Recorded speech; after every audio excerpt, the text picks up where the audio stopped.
Good evening, everyone. Our presentation outlines a unified framework for financial risk and treasury management, where our aim is to strengthen cash flow predictability, reduce external dependence, and enable data driven treasury decisions through AI integration.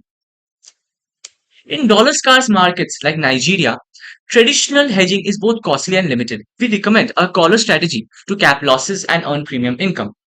For near-term dollar needs, money market hedges help lock exchange rate upfront, ensuring predictable cash flows and cost efficiency. Now, moving on to import-export risk management. We mitigate geopolitical, operational, and foreign exchange risks through diversification, netting, and dynamic pricing.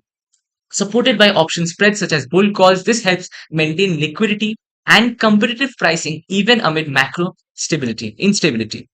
Now, to look into the hedging metrics and KPIs, our framework is tracked through three main key metrics, which are hedging coverage ratio, which tells us about the protection level of exposures, the margin impact, which is the amount of profits eaten up by our hedged exposures, and return on risk adjusted investment, which tells us about the efficiency of risk adjusted returns.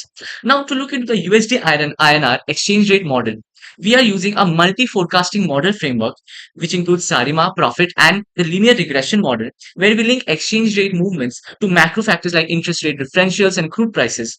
All models converge on a consistent short-term forecast with regression achieving an R square of 93%, indicating strong predictive reliability. Now, to look into how generative AI transforms treasury from reactive to predictive analytics. It detects exposures in real time, identifying risk clusters early, and improving hedge performance interpretation. Now, treasury architecture gets empowered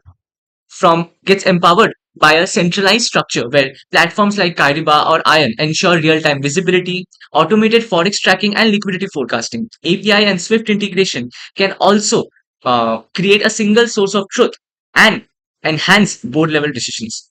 Now, to look into how working capital can be optimized, we have built a Power BI dashboard which improves liquidity by up to 10% by driven by reduced inventory days, receivable collections, and optimized payoffs. Now, to draft an SOP or a standard of policy for the investment of surplus cash by ABC company, we prioritize safety and liquidity through investments in short-term government securities and AAA bonds, governed by clear approval ties and compliance limits. So overall, this framework unites risk mitigation, AI forecasting, and disciplined liquidity governance, elevating treasury from a transactional function to a strategic wealth enabler. Thank you.